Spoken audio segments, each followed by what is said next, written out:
Nasi kandydaci, którzy byli na listach Prawa i Sprawiedliwości, dostaliśmy wczoraj sygnały z wielu powiatów, że byli zastraszani, że jeżeli nie zrezygnujecie z kandydowania z list Prawa i Sprawiedliwości, dostaniecie zwolnienia z pracy. I niestety osoby, które mimo wszystko kandydowały, otrzymały, mamy takie osoby, które otrzymały decyzję o zwolnieniu z pracy, wymówienia z pracy. I dlatego jest to taki szantaż polityczny, jest nie fair.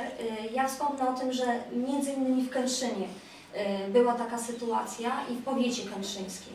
Ale sygnały były, że nie tylko tam, ale w innych powiatach też. To jest bardzo niepokojący sygnał, dlatego że odstrasza to w ogóle od polityki, bez względu na to, w jakiej partii się znajdujemy. Nie może być tak, że osoba zatrudniająca inną osobę szantażuje ze względów politycznych w ten sposób ludzi. Ile takich osób w sumie było? Dostaliśmy, na pewno mamy sygnały, jedna dostała już wypowiedzenie z pracy i to wiemy kto natomiast otrzymaliśmy sygnały, że wiele takich było incydentów.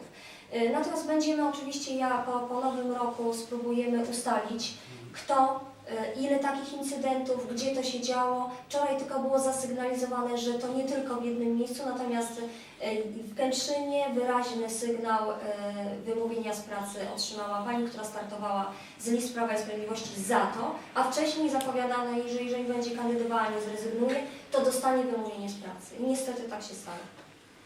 Czy Państwo w związku z tym jakieś kroki zamierzają podjąć?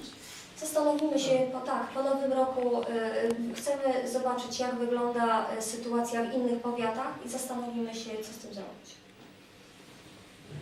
A kiedy jeszcze, tylko tak zapytam, rozwiąże się sytuacja z prawicą? Pan mówi tutaj o tym, że prawica się tam zastanawia, tak? Tak. Nad tym, żeby do Państwa przejść. Być może kiedy będzie coś wiadomo? Jakieś rozmowy trwają? Myślę, że po nowym roku umawialiśmy się, że do jednego spotkania doszło, w którym też uczestniczył Dariusz Rudnik.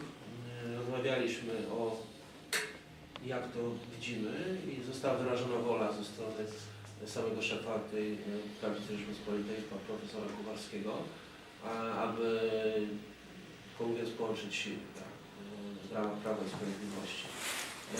Będziemy o tym, myślę, że zaraz po nowym roku już rozmawiali konkretnie, ile osób jest zainteresowanych, na kim, jak to się jaki kalendarz tych działań ma być przeprowadzony. I jeszcze na końcu jedno pytanie. Ile osób jest w Prawie i Sprawiedliwości na Warmii i Mazurach w sumie? Około 300. Około 300 członków, natomiast jest spora rzesza sympatyków, którzy... Nie, bo to trzeba rozgraniczyć. Na Warmii i Mazurach to są dwa Łącznie okręgi około wyborcze i 500. okręgi zarządowe. U nas w okręgu 35, gdzie prezesem jest Jerzy Schmidt, jest około 300, natomiast nie bierzemy tutaj pod uwagę Elbląga i części elbląskiej. A gdybyśmy chcieli tak podsumować, no wiadomo, że Około my bardziej 500. myślimy województwem. Około 500. Gdzieś mniej więcej. Około 500. tyle samo.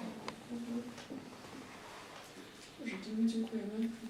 No ja zapytam jeszcze o taką rzecz, wchodząc tutaj do Państwa. wypromować. Tak, wypromować. Natomiast sondaże ostatnie pokazały po 1%, tak?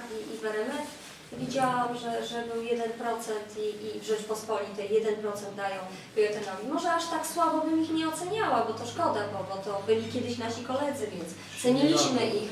Jeszcze niedawno ceniliśmy ich sobie, ale ja myślę, że to jest partia bez przyszłości. Jeżeli to powstanie partia, to jest partia bez przyszłości, ponieważ nie ma lidera. Joanna Kluzik-Rostkowska nie jest typem lidera. Dziękuję.